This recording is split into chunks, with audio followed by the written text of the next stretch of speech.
என்னை ஆட்கொண்டவரும் நான் சேவிக்கிறவருமான ஆண்டவராகிய இயேசு கிறிஸ்துவின் நாமத்தினாலே அன்பினல் வாழ்த்துக்கள். கிறிஸ்து இயேசுவுக்குள் மிகவும் பிரியமான அன்பு சகோதர சகோதரிகளே, மார்க் எழுதின சுவிசேஷத்தில் 4வது அதிகாரத்தில் 24வது வசனத்தை குறித்து கொண்டு தியானித்து பாருங்கள். அந்த இடத்தில் கர்த்தருடைய ஆவியானவர் சுட்டி காட்டுகிற காரியம் எப்படிப்பட்டது? நீங்கள் கேட்கிறதை கவனியுங்கள் என்று சொல்லி கர்த்தருடைய ஆவியானவர் சுட்டி காட்டுகிறார். நீங்கள் கேட்கிறதை கவனியுங்கள் என்று சொன்னால், இன்றைக்கு நாம் எத்தனையோ பிரசங்கங்களை கேட்கிறோம்.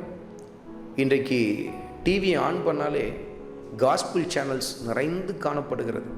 24 மணி நேரங்களும் ஆவிக்குரிய பாடல்கள், 24 மணி நேரங்களும் தேவ செய்திகளை கேட்க முடியும் என்ற ஒரு நிலை காணப்படுகிறது அல்லவா? அது மாத்திரமல்ல, சோஷியல் மீடியாவில் எத்தனையோ பேர் வசனத்தை நம்மளுக்கு ஃபார்வர்ட் பண்ணுறாங்க, நாமும் மற்றவங்களுக்கு ஃபார்வர்ட் பண்ணுறோம். எண்ணற்ற தேவ செய்திகளை நாம் கேட்டுக்கொண்டு இருக்கிறோம். ஆனால் கர்த்தர் என்ன சுட்டி காட்டுகிறார்? நீங்கள் கேட்கிறதை கவனியுங்கள்.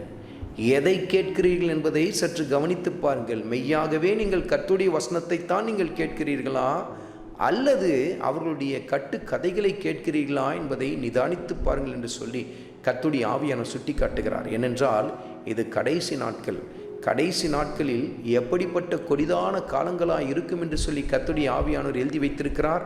வசனத்தை குறித்து கொண்டு தியானித்து பாருங்கள். அப்போஸ்தலனாகிய பவுல் தீமோத்தேயுக்கு எழுதின 2வது நிருபத்தில் 4வது அதிகாரத்தில் 4வது வசனத்தை குறித்து கொண்டு தியானித்து பாருங்கள். கட்டுக்கதைகளுக்கு சாய்ந்து போகும் காலம் வரும் என்று சொல்லி கர்த்தருடைய ஆவியானவர் சுட்டி காட்டுகிறார். நீங்கள் கேட்கிறதை கவனியுங்கள் என்று சொல்லி கர்த்தர் சொல்லுகிறார். இன்றைக்கு எத்தனையோ பேர், நான் பரலோகத்துக்கு போனேன், இதை பார்த்தேன், இங்கே இருந்தேன், அங்கே வந்தேன், கர்த்தர் எனக்கு இந்த தரிசனத்தை தந்தார், அந்த தரிசனத்தை தந்தார் என்று சொல்லி வசனத்தோடு கூட கொஞ்சமும் ஒத்து போகாத எத்தனையோ கட்டுக்கதைகளை சொல்லி கொண்டிருக்கிறதை நாம் பார்க்கிறோம். ஆனால் அதை மிக கவனித்து கேட்டுக்கொண்டிருக்கிற ஒரு திரள் கூட்டத்தை நாம் பார்த்து கொண்டிருக்கிறோம். நீங்கள் கேட்கிறதை கவனித்து பாருங்கள் என்று சொல்லி கர்த்தருடைய ஆவியானவர் சுட்டி காட்டுகிறார். பிரசங்கிக்கிறவன் யார் என்பது முக்கியமல்ல, அவர்கள் எதை பிரசங்கிக்கிறார்கள் என்பதுதான் மிக முக்கியமானது.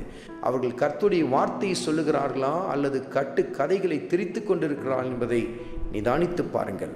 அருமையான மகனே, அருமையான மகளே, கட்டு கதைகளுக்கு உன் செவிகளை விலக்கிவிட்டு கர்த்தருடைய வார்த்தைக்கு நேராய் திரும்பி என்று சொல்லி கர்த்தருடைய ஆவியானவர் சுட்டி காட்டுகிறார்.